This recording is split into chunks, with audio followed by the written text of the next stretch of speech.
Hello. Result देख लिया तुमने? रिजल्ट? हाँ, आज यूपीएससी का रिजल्ट आया ना। अच्छा तो रख, मैं देखती हूँ।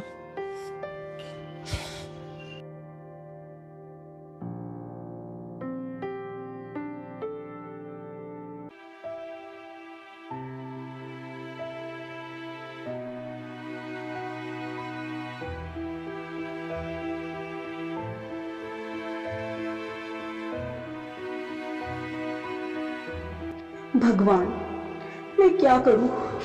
अब घर कैसे जाऊं? वापस क्या बोलूंगी जाके कि जिस यूपीएससी के लिए मैं यहाँ 3 साल से बैठी हूँ वो नहीं हुआ। घर वाले भी ताना मारेंगे कि तुम तो गई थी बड़े जोश के साथ, मैं ये कर दूंगी, मैं वो कर दूंगी। बस हो गया, आ गई वापस। मैं उनका सामना नहीं कर पाऊंगी। और मेरे पापा जिन्होंने हर जगह मेरा साथ दिया वो तो टूट ही जाएंगे। नहीं नहीं नहीं, उनको बताने से अच्छा मैं खुद को ही खत्म कर लेती हूँ। हाँ, मैं यही करती हूँ, यही सही है, यही सही रास्ता है।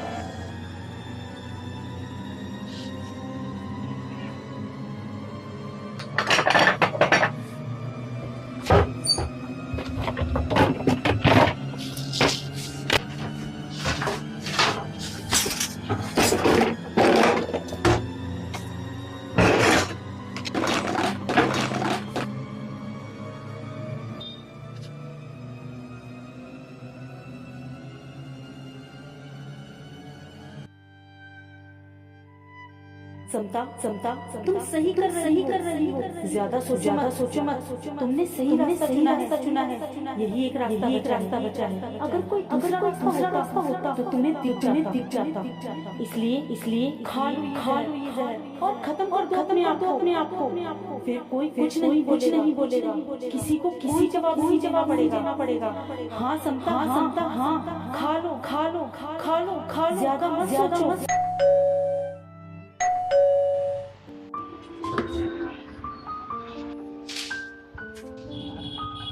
जी भैया बोलिए।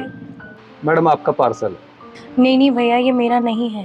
लेकिन मैडम एड्रेस तो आप ही का लिखा हुआ है इस पर। ठीक है दीजिए भैया। लेकिन मैडम वो पैसे। आप इसको लेकर ही जाइए। लेकिन मैडम अभी तो आप ले जा रहे थे, क्या हुआ? बोला ना भैया आपको इसको लेकर जाइए।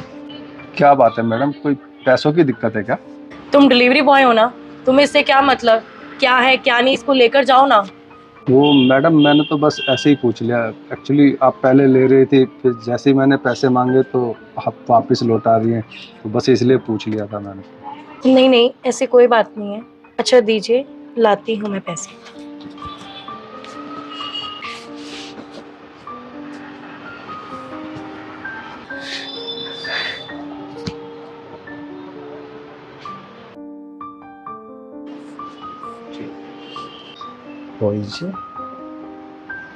मुझे लगता है इनके दिमाग में कुछ और ही चल रहा है, इसीलिए पार्सल भी नहीं ले रहे थे।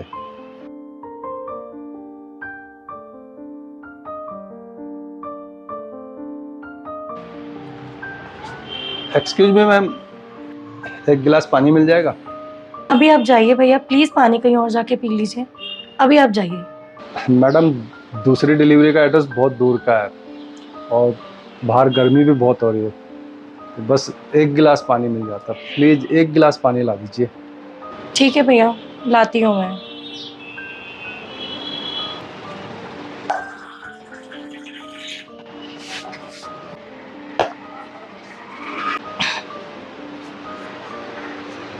लीजिए भैया।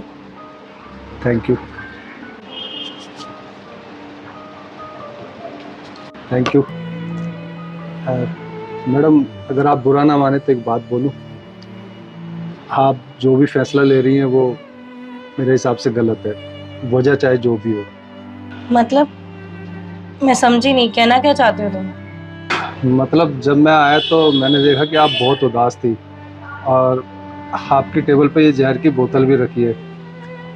मैं इतना बड़ा आदमी तो नहीं कि आपको कुछ ज्ञान दे सकूं या समझा सकूं, लेकिन जो भी है आपका ये फैसला ठीक नहीं है। तुम एक डिलीवरी बॉय हो, तुम्हें ये अंदाज़ा भी नहीं है सपना टूटना क्या होता है, फेल होना क्या होता है। इसलिए अभी आप जाइए, मुझे मेरे हाल पे छोड़ दीजिए, जाके अपने डिलीवरी का काम कीजिए। मैंने तो आपको पहले ही कहा था, मेरा कोई हक तो नहीं है कि मैं आपको कोई ज्ञान दूं या कोई सलाह दूं, लेकिन मैं एक आखिरी बात ज़रूर कहना चाहूँगा। दरअसल मैं पहले डिलीवरी बॉय नहीं था, मैं एक बहुत बड़ी कार कंपनी के शोरूम में सेल्स मैनेजर था। उससे पहले हम गांव में रहते थे अपने माँ बाप के साथ, और फिर मेरी जॉब लग गई तो मुझे शहर आना पड़ा। और आता भी क्यों नहीं, 80,000 रुपये जो तनख्वाह थी। और फिर मेरी माँ की तबीयत खराब रहती थी, उन्हें शहर में किसी अच्छे हॉस्पिटल में इलाज की ज़रूरत थी। 2 साल तक तो सब कुछ अच्छे से चल रहा था, चाहे वो माँ का इलाज हो, घर के खर्चे हों, सब बढ़िया से मेंटेन कर पा रहा था।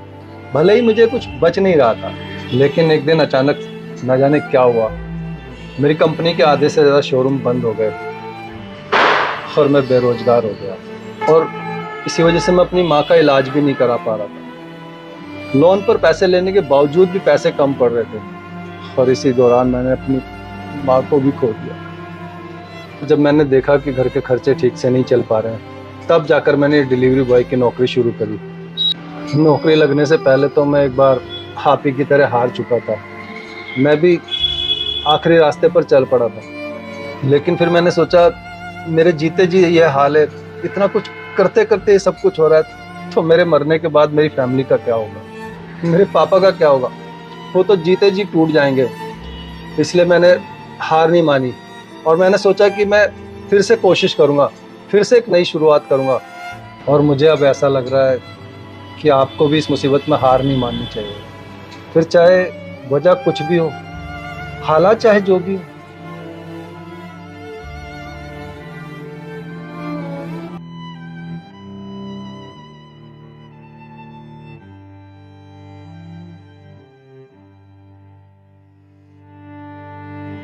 मुझे समझ नहीं आ रहा मैं आपसे क्या कहूँ।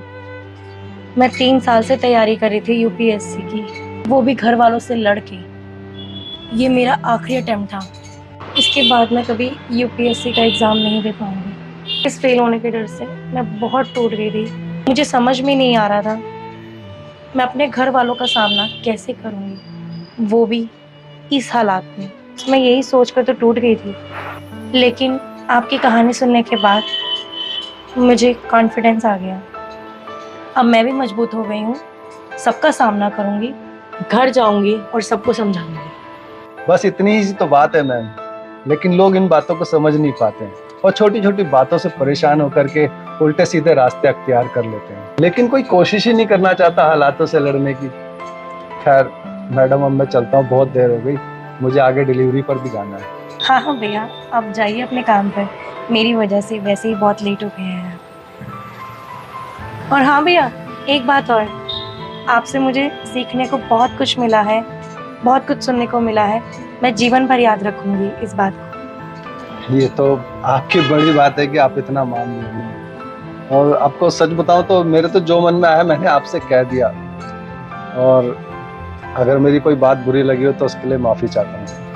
ठीक है, मैं चलता हूँ, अपना ध्यान रखिएगा। ठीक है भैया।